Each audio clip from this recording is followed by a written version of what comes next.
Hablaremos hoy de teología, filosofía y religión y analizaremos por qué judíos, musulmanes y cristianos están atascados en la lectura de su metáfora. En esta etapa de globalización en la que vivimos, Occidente ha sido provincializado, convertido en provincia. Antes era el mundo, al menos el centro del mundo, ahora es una provincia, local, históricamente contingente. Si ampliamos la bibliografía sobre lo que consideramos indubitablemente verdadero en el plano de la religión, encontramos, por ejemplo, que Jesús en el Islam es un profeta, como dice Mahoma, y en la tradición judía ni siquiera es un profeta, porque Yoshua Bar Yosef, el Jesús histórico, se equivocó en su presunta y no confirmada profecía. La consulta a la teología judía nos confirma que las aspiraciones de universalidad de la teología occidental resultan irrisorias. Y le paso ahora la palabra a Gesa Vermes, el teólogo judío.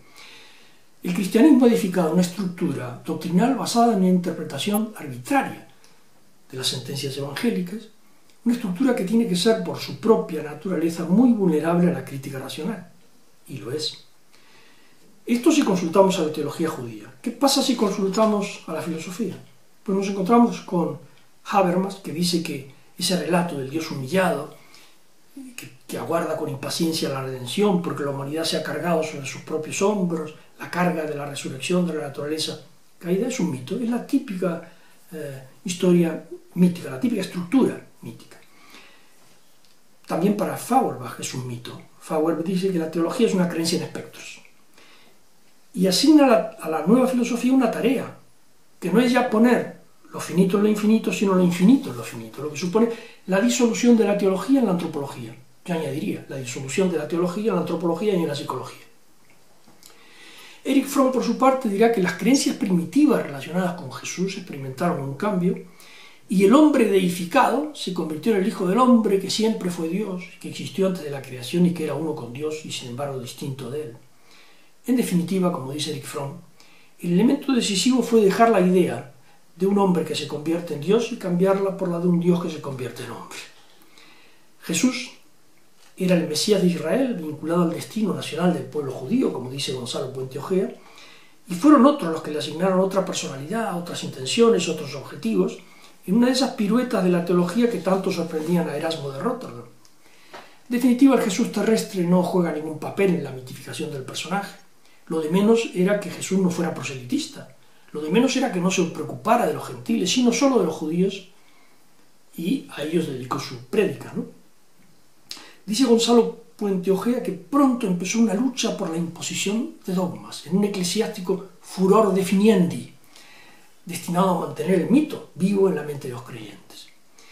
Y pensemos lo que ocurre cuando analizamos sin prejuicios, sin a prioris, el significado de la palabra virgen y la condición virginal de la mujer. Encontramos que en el lenguaje de los judíos, griegos y de los hebreos de hace 2000 años no se limitaba a indicar hombre o mujer sin experiencia sexual. Podía incluir implícita o explícitamente ese significado, o el énfasis principal podía recaer en la juventud de una muchacha o un muchacho, aunque no necesariamente en su estado de soltería. Inscripciones griegas y latinas encontradas en las catacumbas judías de Roma revelan que esa palabra podía aplicarse incluso después de años de matrimonio a esposa o esposo, implicando probablemente que el matrimonio en cuestión era el primero para él o para ella. Por otra parte, si leemos el texto siguiente, bendito es el fruto de tu vientre, y lo leemos no literalmente, sino literariamente, que aquí cambian las cosas, llegaremos a conclusiones no banales sobre su significado. La metáfora puede comunicarnos esto: es en el vientre de la humanidad, en sus esperanzas, en sus miedos, en sus anhelos, donde nacen los dioses. ¿Y qué decir sobre la muerte de un dios, o sobre el asesinato de Dios? Los autores de los evangelios no supieron que acuñaban la figura de un dios precario, cuyo futuro quedaba en manos de los hombres. Y el siglo XIX aplicó aquella lección. Se suele decir que Nietzsche no mató a Dios, sino que lo encontró muerto en el espíritu de su época, y se limitó a ser el notario que dio fe pública de aquella muerte. Precario estatuto ontológico el de un Dios al que los hombres pueden matar, ¿no? El filósofo Weifinger hablaba de religious fictions, de ficciones religiosas, y de theological fictions, de ficciones teológicas. El filósofo alemán entendía que una ficción es una desviación arbitraria de la realidad, un texto que no guarda ninguna relación con la realidad, y sobre la virginidad de María escribió estas palabras. Es una ficción, es un expediente ficticio.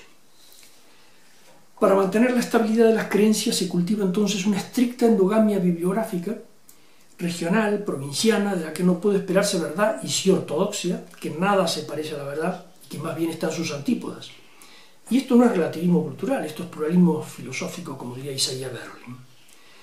Pero démosle otra vuelta de tuerca a la metáfora. Ya decía Nietzsche que el lenguaje corresponde por su origen a la época de las formas psicológicas más rudimentarias del ser humano. Por eso predicaba, deberíamos librarnos por fin de la seducción de las palabras. Y decía, el texto desapareció bajo su interpretación. Y advertía la incapacidad del teólogo para la filología, lo hemos demostrado cuando hemos analizado el significado de la palabra virgen.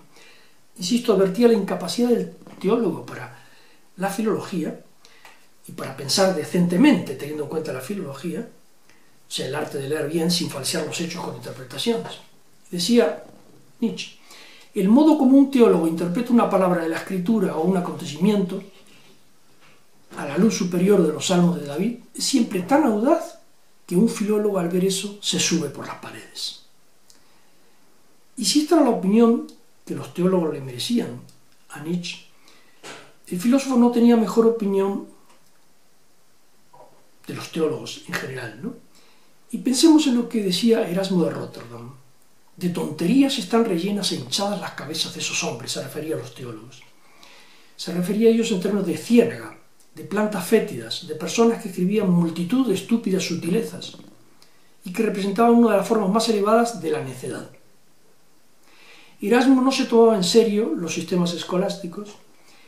Decía, esa maraña de realistas, nominalistas, tomistas, albertinos, ocamistas, escotistas, gente con tanta erudición, y lo decía irónicamente, que en mi opinión los mismos apóstoles necesitarían de una nueva venida del Espíritu Santo si tuvieran que disputar sobre estas materias con esta nueva especie de teólogos.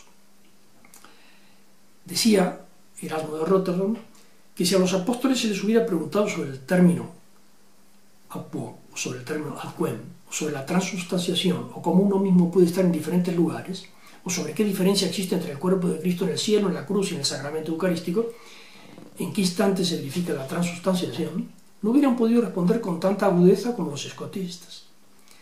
Y los apóstoles, que conocieron a la madre de Jesús, ninguno de ellos demostró tan hipócritamente como nuestros teólogos de qué modo fue preservada del pecado original. Esa forma de argumentar de Erasmo de Rotterdam forma parte del ambiente cultural en el que emerge el sujeto de nuestro tiempo, heredero de aquellos tiempos, porque consigue continuidad y presencia bibliográfica en nuestro tiempo a través de la ateología francesa, Onfray, por ejemplo, Michel Onfray, y de la inmediata réplica que obtuvo desde la anti-ateología, Baumier y otros autores. John Dewey, por su parte, decía que el escolástico, en su abstracción, fue el avaro de la filosofía, que pretendía acumular la verdad por miedo a que se le escapara, y la caja fuerte en la que guardaba sus trofeos se llamaba sistema. El filósofo se preguntaba cómo se conciben la filosofía y la ciencia en nuestros días, si como recursos para entender y facilitar la acción del hombre o como cuerpos separados de teorías y de hechos que supuestamente poseen valor por su propia cuenta. Y en una actitud novedosa, algunos filósofos proponen contemplar la sustitución de las metáforas del reflejo especular por las del uso de herramientas y en consecuencia el abandono de las nociones de adecuación y correspondencia. Esa actitud propone, entre otras cosas, esta novedad en el pensamiento. Para los pragmatistas no hay quiebra brusca entre ciencia natural y ciencia social, ni entre ciencia social y política, ni entre política, filosofía y literatura. Todas las regiones, digamos, de la cultura son partes del mismo esfuerzo para mejorar la vida. No hay división profunda entre teoría y práctica porque para una visión pragmatista las llamadas teorías, si no son juegos de palabras, son siempre prácticas, tienen una dimensión práctica. En esta novedosa actitud ante la cultura, ante el pasado, ante los valores, ante la relación que al hombre le es dado tener con los valores, destaca una nueva interpretación de algunas metáforas, que si en tiempo rindieron inestimables servicios a la causa de la verdad, o a una determinada concepción de la verdad, ahora van a revelar que, como Jano, el dios latino de dos rostros, también ellas pueden enseñar un semblante diferente. Basta con cambiar la lectura para que cambie el significado del texto. Basta con cambiar la bibliografía para destruir preguntas antiguas y no confirmadas verdades. Basta con leer literariamente y no literalmente para que la metáfora nos enseñe su secreto.